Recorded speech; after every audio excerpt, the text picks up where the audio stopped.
Hello बच्चों, कैसे हो? आपका स्वागत है त्रिपान स्टडी सेंटर में। आज जो हम करने जा रहे हैं क्लास 10th एनआईएस बोर्ड का जो है सोशल साइंस यानी सामाजिक विज्ञान के जो है चैप्टर नंबर 20 जो काफ़ी महत्वपूर्ण है, जिसमें आज हम करेंगे governance at the union level यानी केंद्रीय स्तर पर शासन, जो कि काफ़ी महत्वपूर्ण चैप्टर रहेगा हर एक क्लास के बच्चों के लिए, चाहे वो यूपी बोर्ड के बच्चे हों, चाहे बिहार बोर्ड के बच्चे हों, चाहे कहते हैं एनआईएस बोर्ड के बच्चे हों, इवन कि जो बच्चे कॉम्पिटिशन की तैयारी करना चाहते हैं और जो कर रहे हैं उनके लिए भी ये टॉपिक काफ़ी महत्वपूर्ण रहेगा।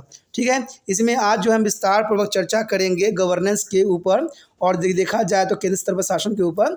लेकिन आपको पता है, चैप्टर स्टार्ट करने से पहले एक बात जो मैं सदैव कहता हूँ, जिसको आपको सोचना भी चाहिए, विचार भी करना चाहिए, इवन अमल भी करना चाहिए, तो ये है कि जब भी वीडियो देखिए पूरा देखिए, क्योंकि अधूरा जानकारी सदैव खतरनाक होता है। साथ में एक इंपॉर्टेंट बात ये भी रहता है, अगर आप पहली बार वीडियो देख रहे हो तो लाइक शेयर सब्सक्राइब करना मत भूलना, क्योंकि दोस्तों लाइक कीजिएगा तो बनाने वाले का मनोबल बढ़ता है, सब्सक्राइब कीजिएगा तो इससे ये होता है कि जब भी मैं कोई वीडियो डालूंगा उसका नोटिफिकेशन आपको समय रहते मिल जाएगा। और देखिए, शेयर का मतलब ये होता है कि आपके थ्रू न जाने किन बच्चों को हेल्प मिल जाए, ये आप भी नहीं जानोगे, इसलिए जो है आप शेयर जरूर करो। ठीक है, व्हाट्सएप स्टेटस पे भी लगाओ। दोस्तों एनआईएस सेंटर जो है कई मानने में बहुत से बच्चों के लिए हेल्पफुल है, चाहे वो 8th क्लास हो, 9th 10th 11th 12th हो, चाहे वो एनआईएस बोर्ड के बच्चे हों, ठीक है, चाहे बीए एमए के बच्चे हो, सभी क्लासों के लिए कुछ ना कुछ जो है त्रिपान सेंटर में उपलब्ध है। तो इसलिए आपके लिए ज़रूरी है कि आप सब्सक्राइब करके इसको चैनल को जो है सेव कर लो, नहीं तो बाद में अगर रिसर्च करोगे तो शायद आपको ये चैनल प्राप्त ना हो।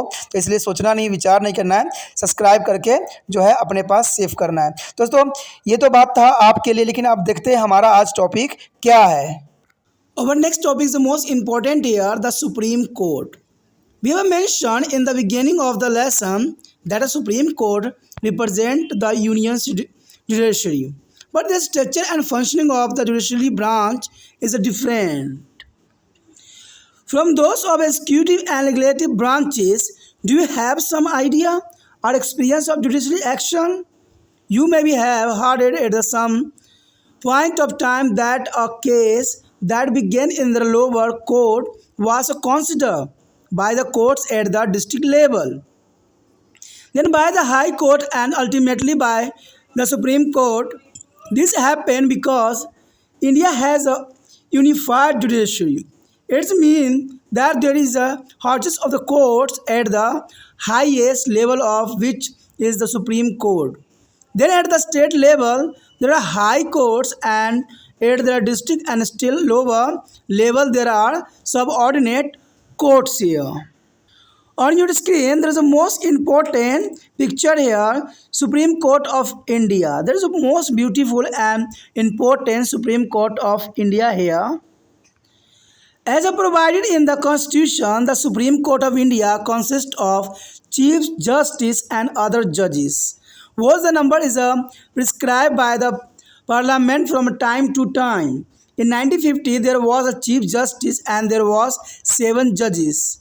But the number of judges continued to increasing as per the need. The Supreme Court at the present consists of Chief Justice and 30 judges. This is important. A Chief Justice and 30 judges is extra. The Chief Justice and other judges of Supreme Court are appointed by the President of India. There is also important point here. For appointment the Chief Justice of India, there are other judges of Supreme of High Court may be consulted. Usually there are most judge in the Supreme Court is the appointment as the Chief Justice. For the appointment of other judges of Supreme Court, the Chief Justice has to be consulted. Usually the Chief Justice himself consult a collegius of the 4 senior most judges, and all of them need to agree for any is a candidate to be recommended for the appointment of a judges. And the most important here, a person can be appointed as a judges of the Supreme Court only if there is the most important here is the citizen of India, must has been at least a judges of a high court or of 2 or more such a court in a session for at least 5 years. And the next year, must has been an advocate of a high court or of the 2 or more such a courts in a session for at least 10 years. And is in their opinion of President and Ignatius Justice here.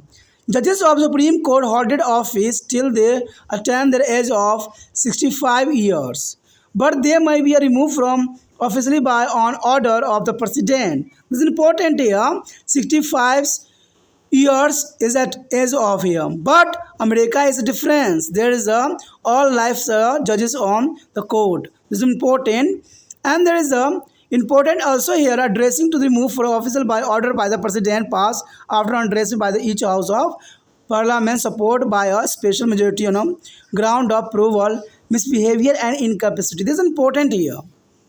This is important. Remove from office on by the order of president passed after address by each house of parliament supported by the special majority on the ground approval to the misbehavior of incapacity. And this is known as the impeachment procedure. There is impeachment procedure here. No chief justice or judge of Supreme Court has been to the impeached so far. This is important here. No chief justice and judges of Supreme Court has been impeached so far. A judge who have served to the Supreme Court is barred from pleadings in any court within the territory of India after the retirement. And the next year, the judication of Supreme Court.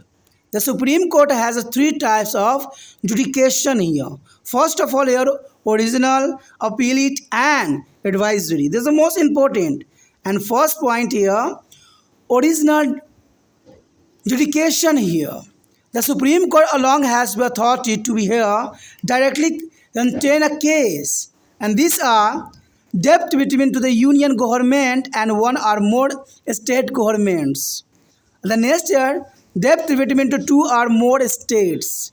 And the next year, debt between to the government of India and one or more state on the one side and one or more state on the other side. The next year, appellate judications here. This is an important point. The power of a superior a high court to be heard and decided appeals against the judgment of the lower court is called appellate judications here. The Supreme Court is a court of appeal for a constitutional, civil and criminal cases. It can be heard to appeal against the judgment of the High Court. It also has the power to review its own judgment. It may in its own judications and grant special leave to be appealed against any judgment or order delivered or passed by any court or event within the territory of India. Moreover, an appeal may be come to the Supreme Court in any criminal case if the High Court certifies that a case is a fit for appeal to be Supreme Court. And the special appeal power has become a handily weapons in the hand of court to be review the decision determining of election and the labor and industry tribunals. Important point. And the next year, advisory judications here. The Supreme Court has a special advisory judications in a matters which may be specifically we are referred to be it by the President of India. If at any time it is appealed to be President that a question of law or fact has arisen or in the likely to be arise, which is of such a public importance that it is urgent to obtain the opinion of Supreme Court on it, and she may be referred it to the Supreme Court. The Supreme Court may be after such a hearing as it is a thing fit. Report to be President is opinion thrown. The report on the opinion of the Supreme Court is of course not a binding on the President. Similarly, there is a complaisance for the court to be give its advice. This is important. The Supreme Court is a court of record. The record of Supreme Court in a matter of interpretations of the law or of the Constitution have to be accepted when there is a produce before the lower court. Besides the above mentioned judication, there are few more special function of the Supreme Court of India, and these are the special function here. First here, guardians of Constitution. As the interpreter of the Constitution, the Supreme Court has the power to protect and defend the Constitution. If the court finds that any law or executive order is against the Constitution, the same can be declared unconstitutional or invalid. Similarly, the Supreme Court also acts as the custodian and protector of fundamental rights. If any citizen feels that his her fundamental right has been to infringement, he she may be moved to the Supreme Court directly for the protection of his her fundamental rights. The right to be constitutional remanders empower the Supreme Court to be act as the guardians of Constitution. There is a most important point here, guardians of Constitution here. And the next year, judicial review here. The Supreme Court of India has their power to examine there is a validity of law or executive order. The Supreme Court has the powers to be interpret the Constitution and through his it's assume their power of judication review here. And the next year, judicial activism here. That's important. Judicial activism has been a benefit as a innovative interruptions of constitution by the court, and this has often been to the criticized as the judiciary and taking over to the power of the legislature. But in India, it has been enjoy support from the public because it has concentrated on giving their disadvantage the success to justice. It used the instrument of public interest litigations, mean PIL, public interest litigations here, and which interest litigation any person can be bearing a petition about their problems before the court and not just a person affected by the problem. And PIL has often been used on behalf of people who are poor or disadvantaged and do not have the means to approach the court. With the judicial appealism on PIL, court has given a judgment on pollution, the need for the uniformal civil code, and evacuations of unauthorized of buildings and stopping the child labor in their dangerous occupation and other issue. There is a most important issue here, educational activisms here. संविधान के हो तुम रक्षक, तुम नहीं होते तो संविधान आज नहीं रक्षा हो पाता। तुम सबसे उच्च हो, इसलिए तुम्हें जो कहते हैं हम सर्वोच्च न्यायालय। दोस्तों, हमारा यहाँ टॉपिक जो है सर्वोच्च न्यायालय। सर्वोच्च न्यायालय काफ़ी महत्वपूर्ण है क्योंकि ये सबसे ऊंचे है और उच्च न्यायालय की बातें कोई भी ठुकरा नहीं सकता। और ये काफ़ी महत्वपूर्ण इसलिए भी हो जाता है कि हमारे कॉन्स्टिट्यूशन के रक्षक भी सर्वोच्च न्यायालय ही होते हैं, तो ये काफ़ी महत्वपूर्ण है। हमने इस पाठ का आरंभ में उल्लेख किया है कि सर्वोच्च न्यायालय संघीय न्यायपालिका का प्रतिनिधित्व करता है, लेकिन देखा जाए तो न्यायपालिका की संरचना और कार्यप्रणाली अन्य दोनों शाखाओं से बिल्कुल ही अलग है। क्या आपको न्यायिक कार्रवाई कुछ अनुमान है? आपने कभी सुना होगा कि निचली अदालत में शुरू हुआ कोई बाद में जिला न्यायालय, उच्च न्यायालय और अंत में सर्वोच्च न्यायालय तक पहुंचा। ऐसा इसलिए होता है कि भारत में एकल और एकीकृत न्याय प्रणाली है और इसका अर्थ यह है कि यहाँ न्यायालयों की एक श्रृंखला है जिसमें सबसे ऊपर सर्वोच्च न्यायालय और फिर राज्य स्तर पर जो है उच्च न्यायालय और जिला स्तर पर, और इससे नीचे जो है अधीनस्थ न्यायालय होती है। तो ये काफ़ी महत्वपूर्ण है कि हमारे देश में इस तरह के जो है न्याय प्रणाली की व्यवस्था की गई है। अब आपके स्क्रीन पर जो दिख रहा है भारत का सर्वोच्च न्यायालय का तस्वीर है, तो आप देख सकते हो कि भारत का सर्वोच्च न्यायालय कितनी जो है खूबसूरत बिल्डिंग है और उससे अधिक जो है यहाँ न्याय प्रणाली की व्यवस्था की गई है। और सबसे महत्वपूर्ण बात रहती है कि हमारा संविधान के रक्षक भी सर्वोच्च न्यायालय ही होते हैं। संविधान के प्रावधानों के अनुसार भारत के सर्वोच्च न्यायालय में मुख्य न्यायाधीश तथा अन्य न्यायाधीश होते हैं जिनकी संख्या समय समय पर संसद द्वारा निर्धारित की जाती है।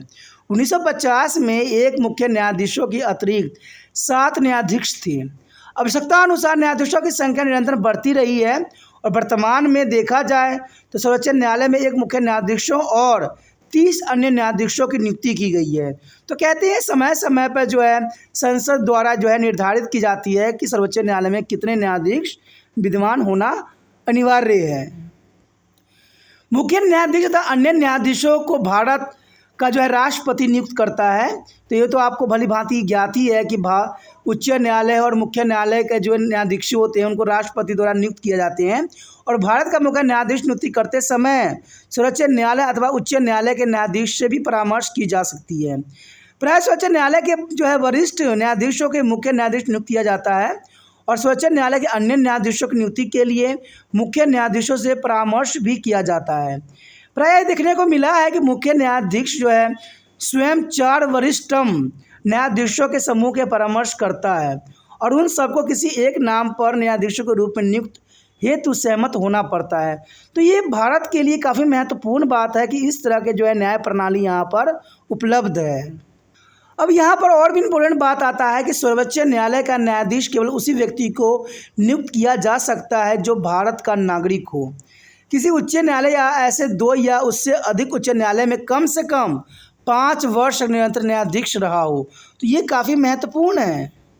यह देखा जाए तो किसी उच्च न्यायालय अथवा ऐसे 2 या उससे अधिक न्यायालय के लगातार 10 वर्ष तक जो है अधिवक्त रहा हो। राष्ट्रपति की दृष्टि में वो एक जो है प्रतिष्ठित न्यायविद हो, तो ये काफ़ी महत्वपूर्ण होता है नियुक्ति करने के लिए। सर्वोच्च न्यायालय के न्यायाधीश जो है 65 वर्ष की आयु तक अपने पद पर बने रहते हैं। अब देखिए भारत में ये प्रावधान किया गया है कि कोई भी न्यायाधीश जो है 65 वर्ष तक जो है न्याय के पद पर रह सकता है। लेकिन अमेरिका की अगर हम बात करें तो वहाँ पर जो है कंडीशन बिल्कुल अलग है। वहाँ पर जो है कोई भी न्यायाधीश जो है आजीवन, ठीक है, जब तक उसकी क्षमता है तब तक जो है वो न्यायालय कर सकता है। यानी ये प्रावधान अमेरिका में की गई है और उसको कोई भी नहीं हटा सकता। वो स्वयं बेशक ही डिज़ाइन दे सकता है लेकिन उसको हटाने का प्रावधान नहीं किया गया है और वो आजीवन जो है अपने पद पे बना रहता है। लेकिन भारत में 65 वर्ष तक जो है न्यायाधीश पद पे रहने की जो है प्रावधान किया गया और बीच में अगर त्यागपत्र भी देना चाहें तो ये दे सकते हैं, इसमें कोई दो राय नहीं है। परंतु उनके जो है कदाचार और असमर्था के आरोप सिद्ध होने पर संसद के प्रत्येक सदन द्वारा विशेष बहुमत से पारित प्रस्ताव के आधार पर राष्ट्रपति के आदेश से हटाया जा सकता है। तो ये भारत में बहुत ही महत्वपूर्ण प्रावधान किया गया है कि संसद के प्रत्येक सदन द्वारा विशेष बहुमत से पारित करके जो है राष्ट्रपति की आज्ञा से जो है सर्वोच्च न्यायालय के न्यायाधीश को हटाया जा सकता है और इस प्रक्रिया को महाभियोग कहते हैं। यानी इसको देखा जाए तो महाभियोग लाना कहते हैं। अभी तक तो ऐसा देखने को नहीं मिला है और आज तक किसी भी मुख्य न्यायाधीश अथवा न्यायाधीश पर महाभियोग नहीं चलाया गया है, जो कि काफ़ी महत्वपूर्ण है। भारत में ऐसा अभी तक कभी भी नहीं हुआ है जहाँ महाभियोग के द्वारा किसी जो है न्यायाधीश को हटाया गया हो। सर्वोच्च न्यायालय में सेवा कर चुके न्यायाधीश सेवानिवृत्ति के बाद भारत किसी भी न्यायालय में वकालत नहीं कर सकते। तो ये काफ़ी महत्वपूर्ण है कि सर्वोच्च न्यायालय में सेवा कर चुके न्यायाधीश जो है सेवानिवृत्ति के बाद भारत किसी भी न्यायालय में वकालत नहीं कर सकते हैं। ये प्रावधान किया गया है। उसके पश्चात हमारे समक्ष आता है सर्वोच्च न्यायालय का न्यायिक क्षेत्राधिकार। देखिए सर्वोच्च न्यायालय के 3 प्रकार के क्षेत्राधिकार होते हैं। एक होते हैं मूल, दूसरा होते हैं अपील संबंधी, तीसरा होते हैं मंत्रणा संबंधी। तो ये 3 अब जो है क्षेत्र काफ़ी महत्वपूर्ण है। अगर हम पहले की बात करें मूल्य क्षेत्राधिकार, तो कहते हैं कुछ मुकदमे को जो है सर्वोच्च न्यायालय केवल सीधे ही सुनने का अधिकार रखता है और संघीय सरकार तथा एक या अधिक राज्य सरकार के बीच विवाद के मामले को भी देख सकता है। 2 अथवा अधिक राज्य के बीच विवादों को भी ये सुन सकता है, देख सकता है। और एक तरफ संघीय सरकार तथा एक या अधिक राज्य तथा दूसरे और एक या अधिक राज्य के बीच विवाद भी हो सकता है। तो ये काफ़ी महत्वपूर्ण है मूल क्षेत्राधिकार। उसके पश्चात हमारे समक्ष है अपीली क्षेत्राधिकार। देखिए किसी भी निचले अदालत द्वारा दिए गए निर्णय के विरुद्ध अपील सुनने के अधिकार के जो है अपीली क्षेत्राधिकार कहते हैं। यानी कहीं भी अगर आप निर्णय होता है लेकिन आप उससे संतुष्टि नहीं हो तो इसको जो है आप दोबारा अपील कर सकते हो, तो इसको हम अपील क्षेत्राधिकार कहते हैं। सर्वोच्च न्यायालय संवैधानिक, दीवानी को फौजदारी मामलों की जो है अपील सुनने वाला न्यायालय है और ये उच्च न्यायालय के विरुद्ध अपील सुन सकता है और इसके पास अपने निर्णय पर जो है पुनः अवलोकन करने का भी अधिकार भी है और यह अपनी स्वेच्छा से किसी भी न्यायालय अथवा भारत के सीमा क्षेत्र के भीतर किसी भी ट्रिब्यूनल्स द्वारा किए गए किसी भी निर्णय के विरुद्ध अपील सुनने के लिए विशेष अनुमति प्रदान कर सकता है। तो ये काफ़ी महत्वपूर्ण प्रावधान है। कहते हैं किसी भी फौजदारी मामले में सर्वोच्च न्यायालय में अपील की जा सकती है यदि उच्च न्यायालय यह प्रमाणित कर दे कि मुकदमा सर्वोच्च न्यायालय में अपील योग्य है। तो अपीली की विशेष शक्ति न्यायालय के हाथों में एक ऐसा हथियार बन गया है जिसे वह चुनाव तथा श्रम तथा औद्योगिक न्यायाधिकरणों के निर्णय का पुनरावलोकन कर सकता है। तो काफ़ी महत्वपूर्ण बात यहाँ है। उसके पश्चात आता है मंत्रणा संबंधी क्षेत्र अधिकार। देखिए तो ये काफ़ी महत्वपूर्ण है।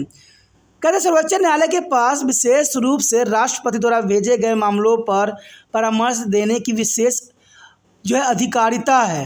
यदि राष्ट्रपति को किसी भी समय ऐसा लगे कि कानून अथवा तथ्य संबंधित प्रश्न उठ खड़ा हुआ है या उठेगा तो जन साधारण के लिए वो महत्वपूर्ण है, उस पर सर्वोच्च न्यायालय की राय लेना आवश्यक है, तो वह उस मामलों में सर्वोच्च न्यायालय से राय परामर्श ले सकता है। सर्वोच्च न्यायालय ऐसे मामलों में यथा आवश्यक सुनवाई कर अपने विचार राष्ट्रपति को भेज सकता है और यह रिपोर्ट अथवा विचार राष्ट्रपति पर बाध्यकारी नहीं होते हैं कि वो बात उसके मान ही ले। उस पर सिर्फ वो देख सकता है, समझ सकता है, एनालाइज किया जा सकता है। ठीक इसी प्रकार सर्वोच्च न्यायालय के लिए भी परामर्श देना अनिवार्य नहीं होता है। सर्वोच्च न्यायालय अभिलेख न्यायालय भी है। सर्वोच्च न्यायालय के अभिलेखों के संविधान अथवा कानून की व्याख्या के रूप में जब निचली अदालत में प्रस्तुत किया जाता है तो उसे स्वीकार करना ही पड़ता है। और उपरोक्त अधिकार क्षेत्र के अतिरिक्त सर्वोच्च न्यायालय के कुछ और विशेष कार्य हैं जो बहुत ही काफ़ी महत्वपूर्ण हैं। यदि हम आगे बात करें उन अधिकारों के तो काफ़ी महत्वपूर्ण रहेगा। सबसे पहले हमारे समक्ष आता है संविधान का संरक्षण। संविधान का संरक्षण होना काफ़ी महत्वपूर्ण बात है और संविधान का संरक्षण भी होना बहुत ही महत्वपूर्ण होता है। संविधान के व्याख्याता के रूप में सर्वोच्च न्यायालय के पास संविधान की रक्षा और बचाव करने की संपूर्ण शक्ति है। यदि न्यायालय को लगता है कोई कानून अथवा कार्यपालिका का आदेश संविधान के विरुद्ध है तो उसको संवैधानिक अथवा अमान्य घोषित किया जा सकता है और इस प्रकार सर्वोच्च न्यायालय मौलिक अधिकारों के संरक्षक अथवा रक्षक की भूमिका भी निभाता है। यदि किसी नागरिक को लगता है कि उसके अधिकार का उल्लंघन किया जा रहा है तो वह अपने अधिकार की रक्षा के लिए सीधे सर्वोच्च न्यायालय जा सकता है। ये काफ़ी महत्वपूर्ण है। संवैधानिक उपचारों का अधिकार सर्वोच्च न्यायालय के संविधान के संरक्षण के रूप में कार्य करने की शक्ति देता है। तो ये भी काफ़ी महत्वपूर्ण बात यहाँ आता है। उसके पश्चात हमारे समक्ष है न्यायालिका पुनरावलोकन। देखिए न्यायालिक पुनरावलोकन का अर्थ यही होता है कि भारत के सर्वोच्च न्यायालय के पास कानून अथवा कार्यपालिका के आदेशों के वैधता का परीक्षण करने का अधिकार भी है और सर्वोच्च न्यायालय के पास संविधान की व्याख्या करने की शक्ति भी है तथा इसी के माध्यम से इनसे न्यायिक समीक्षा की शक्ति भी ग्रहण की गई है। तो ये काफ़ी महत्वपूर्ण बात है कि न्यायिक पुनरावलोकन करने की शक्ति भी न्याय के पास है। उसके पश्चात हमारे समक्ष आता है न्यायिक सक्रियता। देखिए न्याय सक्रियता के न्यायालय द्वारा संविधान की व्याख्या के रूप में परिभाषित किया गया है।